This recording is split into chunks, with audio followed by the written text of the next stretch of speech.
The National Task Force for Humanity in Healthcare proposes a new model that goes beyond burnout prevention and promotes resiliency and the restoration of humanity in healthcare. Throughout this series, we will hear about how to move beyond the prevention of burnout and instead systematically cultivate human thriving and connection in ways that promote resilience, well-being, and joy for all healthcare team members. In this episode, we are diving into the leadership needs needed to address burnout.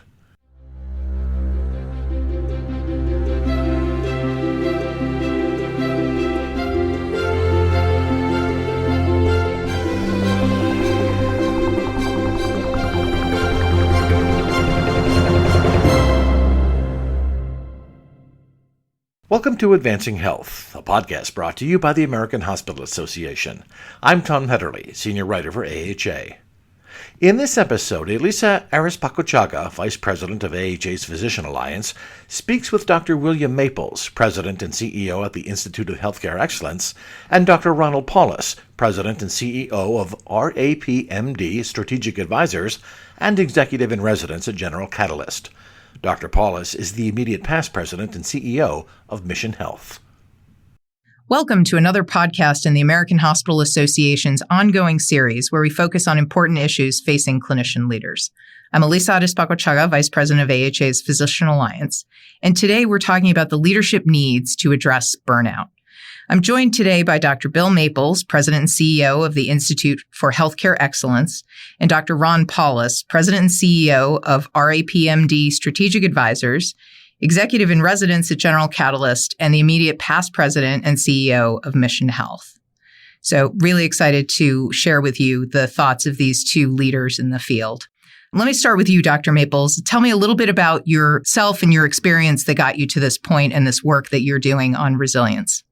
Yeah, thanks, Elisa. I'm actually a medical oncologist by trade, and eventually started to get interested in the whole quality safety journey. And from that really came realization that if we were going to really succeed in creating the optimal experience for our patients and caregivers, as well as drive all of the quality value initiatives, that this one significant sort of obstacle in achieving that was really creating an optimal environment for our team and well-being of our physicians, nurses, and clinical support team. And short of actually really tackling that problem, all of the rest of the work that every healthcare organization is trying to accomplish was going to be quite difficult. Absolutely. Dr. Paulus, can you give us a little sense of your background and experience that's also led you to this work? Yeah, happy to do that, and delighted to be on the podcast today.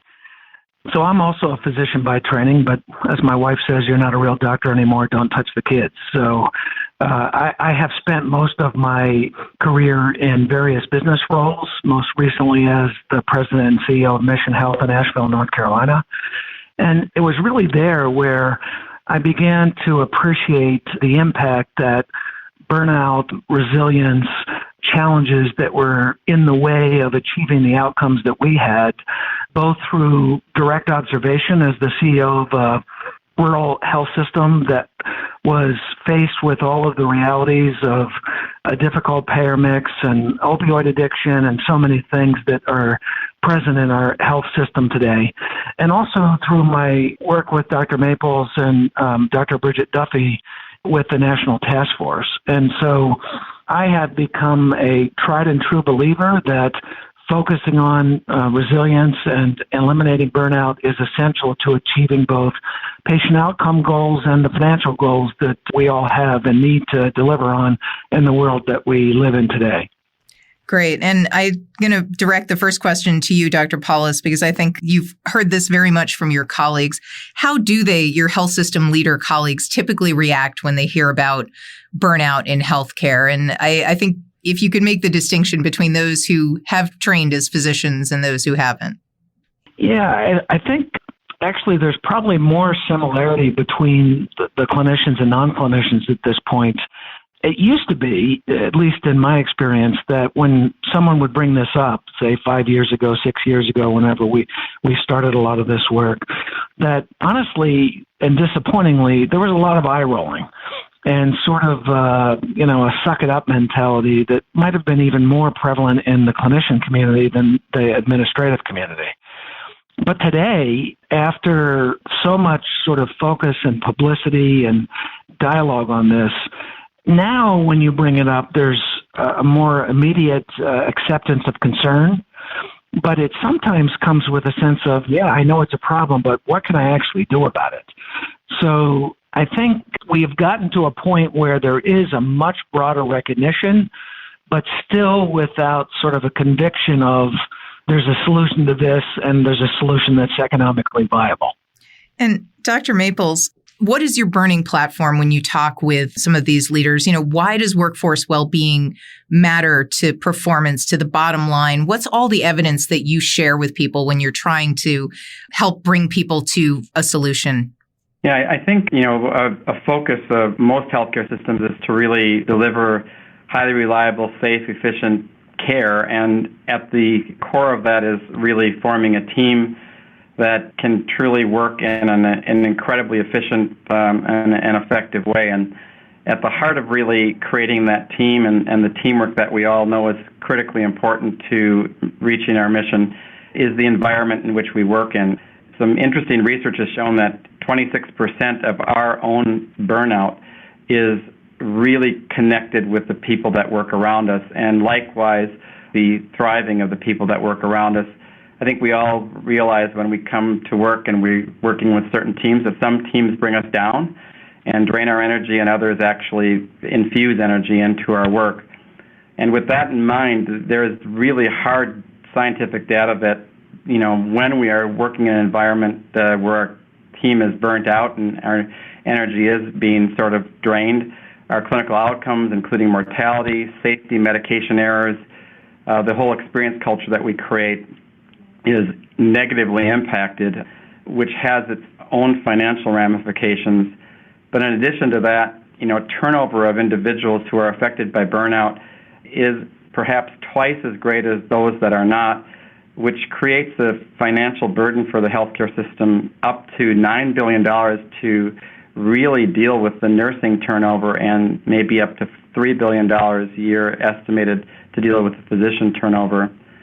And finally, it's morally the right thing to do.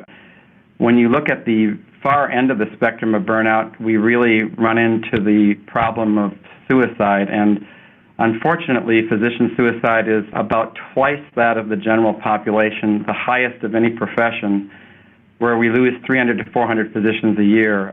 And that simply is not acceptable for a variety of different reasons. But I think that group of data that I just discussed really highlights why it's so important that we tackle this incredibly difficult problem of workforce well-being. And Dr. Paulus, from your frontline experience of running a health system, can you share a little bit about what you saw in terms of your focus on well-being really hitting that organizational performance and bottom line? Yeah, and I think Dr. Maples highlighted a number of the most essential points. The turnover issue is huge.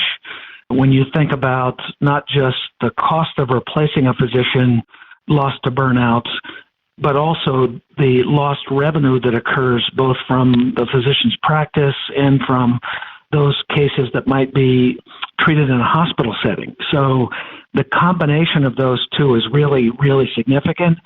Similarly, on the nursing side of turnover, the baseline turnover rate in hospital nurses is already high. And then add in the incremental turnout and the cost of having travelers cover while a nurse is waiting to be replaced. That really adds up to that $9 billion plus number that Dr. Maples referred to, which relates just to hospital-based nurses. So in addition to that, there's also reimbursement that's tied to patient satisfaction. In most health systems now, that's at least 2% of revenue, if not greater, depending upon their mix of private payer-related patient experience bonus or penalty ties. And then Dr. Maples also pointed to impaired outcomes in the setting of burnout and the like, compassion fatigue, where complications for patients or readmissions we know are expensive and include readmissions penalty for Medicare patients. So all of those things together in a thoughtful environment will clearly motivate someone to focus on this tragedy of compassion fatigue and burnout. And then most important of all, but since we started from the context of, business case, it's the right thing to do. Mm-hmm. And the loyalty that's engendered from knowing that, from staff members and team members knowing that you care and that you want to do something, that loyalty that's generated is worth its price in gold. Absolutely. So I think what I'm hearing you say is that it's more about, a leader in healthcare may need to make the business case and understand the business case around well-being and really addressing compassion fatigue. It's not just the business case. You also need to think about what is that right thing to do? What is that compassionate case to bring to the field? That's right. And, why did we go into healthcare, right? Whether you're a clinician leader like myself or whether you're an administrative leader, we chose this field to do better for people and by people. And there's no way to walk away from that responsibility without addressing such a prominent and urgent problem. Absolutely. So what are some of the barriers, Dr. Paulus, that leaders are encountering when trying to address clinician burnout in particular? Yeah, like most complex problems, they're multifactorial, and they range from a desire for some to sort of not want to admit to burnout, right? It somehow makes them feel weak, perhaps, or acknowledge a deficiency to a peer or peer group. What I've found is that it's often hard to get people talking about it, but once the ball gets rolling, then others jump in if they feel like it's a safe environment where they can share their feelings and experience without risk of penalty or what have you. Second, there is often financial skepticism about, is this really going to fix it? And does it really have a financial return? And if we're also stressed from a reimbursement standpoint and doing more with less, how can we do this as opposed to some other investment? And I got to be honest, right? In a period of declining reimbursement and always asking everyone to do more, it sort of can be a mixed message if you don't do it properly, of saying, yeah, you care about burnout, but you're also asking me to do all this extra stuff. So I think being transparent and honest about the macro challenge and the desire to be helpful and to team together for solutions while looking at the evidence, as Dr. Maples pointed out, all need to come together. And lastly, it only takes one or two examples of someone feeling like they were penalized for coming forward with a concern. So it's absolutely essential to be zealous about having an open ear to concerns and feelings of burnout or compassion fatigue or lack of safety in the workplace, that you can do so much damage if someone doesn't respond thoughtfully and compassionately to that outreach for help. Absolutely. I think that's really great advice.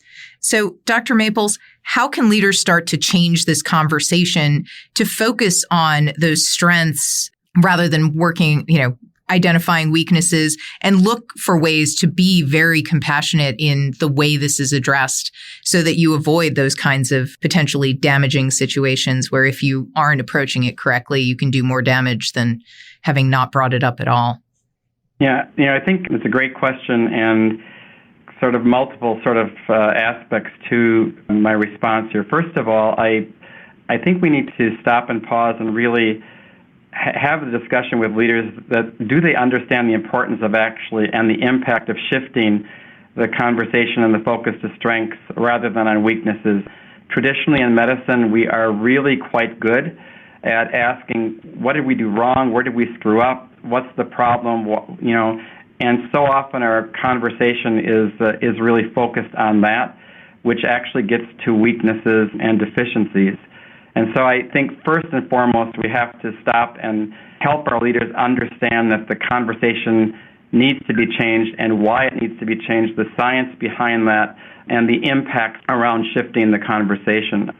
Secondly, with that understanding requires a match of skills. And traditionally, our leadership training does not focus on what we like to call human-centered leadership skills, the skills that are necessary for leaders to create that environment that does actually breed trust, compassion, care, concern, and psychological safety. And so an investment in those skills, I think, are critical.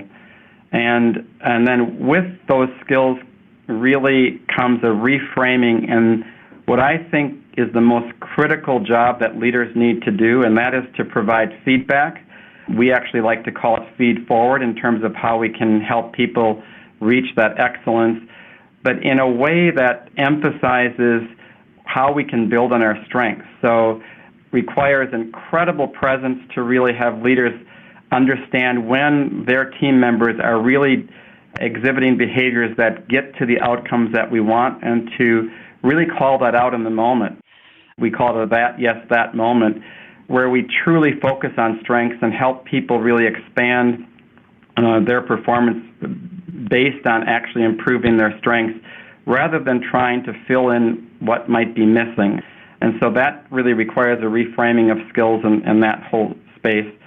When we do that, we actually help our individual team members connect to frequent small doses of positive emotions of joy, awe, pride, interest, hope in the work that we do. And the science behind that actually has told us and that we can actually drive thriving and resiliency rather than the opposite, the emotional exhaustion, when we actually connect to those positive emotions. So I think it's a complex thing in terms of how we change that conversation, and I think it has to be done thoughtfully in a stepwise fashion like I mentioned.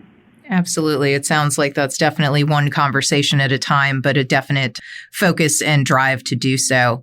I'm going to ask you both to give me a little bit of advice on how leaders can engage their physicians, their nurses, their entire clinical team in this cultural change process. I know when I've spoken with Dr. Paulus, at least in the past, you've talked about how this was the entire organization at Mission Health had to understand the journey you were on and how to move forward. So let's start with you, Dr. Paulus. What is your advice to leaders as they try to engage their teams in this work? Very important process and excellent question. I appreciate that. So I'm going to build a little bit on what Bill just said around focusing on strengths. One of the biggest transformative phases for us was when we moved to a truly strength-based focus for both management and for cultural change. Moving from sort of review/feedback to coaching is a fundamentally different model, and people want to be coached, they don't want to be reviewed. So first, I would say that adopting the strengths-based culture that Bill described is foundational. Second, it's paramount to be transparent and to acknowledge that this is a journey that we're on together and that we can only achieve success as a team, not as individuals, and to acknowledge when we make mistakes or find challenges along the way in the journey that we're on together, but to not stop and leave behind because we hit a barrier. To keep that engagement moving forward, it takes a couple of different things. One is there has to be a vision that everyone can buy into that is sort of a euphemistic shining city on the hill. It's a place that it makes the journey worthwhile, may never be reached, but is always worth traveling to. And giving each person something bigger than themselves, something outside of themselves, something that they're giving back to that is a link to the emotion or feeling of pride and sense of fulfillment that Bill described earlier. At the same time, one needs to acknowledge that there are lots of other little hassle factors that get in the way each and every day. And so committing to simultaneously moving in the big cultural wave, but also committing and demonstrating that you're willing to engage and remove some of those daily hassles. All of those things taken collectively, wrapped with frequent, transparent communication, I think is the only way to get to where an organization needs to be. I think that's a great set of lessons. And Dr. Maples, your advice for leaders on how to engage the team in this cultural change process? I think Dr. Paulus has just exquisitely addressed sort of a general roadmap for every institution that wants to tackle this.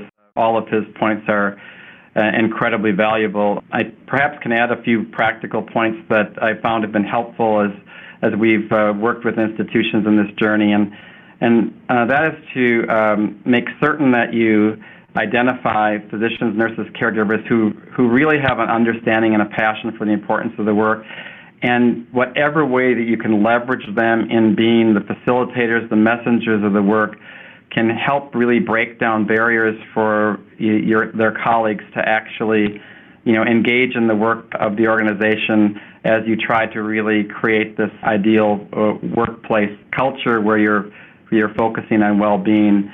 The second is that as you really create your program and your solutions, to be certain that you provide the skills to your team so that they can truly execute the work. And I try to really avoid the word we're trying to evolve culture. Rather, I let the skills actually do the culture-changing work, and hopefully have the clinical team answer the question pretty readily up front, what's in it for them, so that you have sort of this silent sort of force behind the scene where you are trying to, as Dr. Paulus mentioned, reach this higher goal, reach the pride, the joy of really our work, and reconnect individuals to that. So I think just making certain that you engage your actual workforce in leading the work can be really an important aspect of getting over some of the barriers of engaging the rest of your team. I think that's some great advice. Great leaders can lead from the front, the middle, and the back. So I think this is one where having our teams lead the effort is just such a great piece of advice. Well, thank you both so much for sharing your thoughts on how leaders can engage in the issue of building resilience among their teams. Yeah, thanks so much. Excellent. Thank you so much, both of you. And we look forward to working with you further on this issue.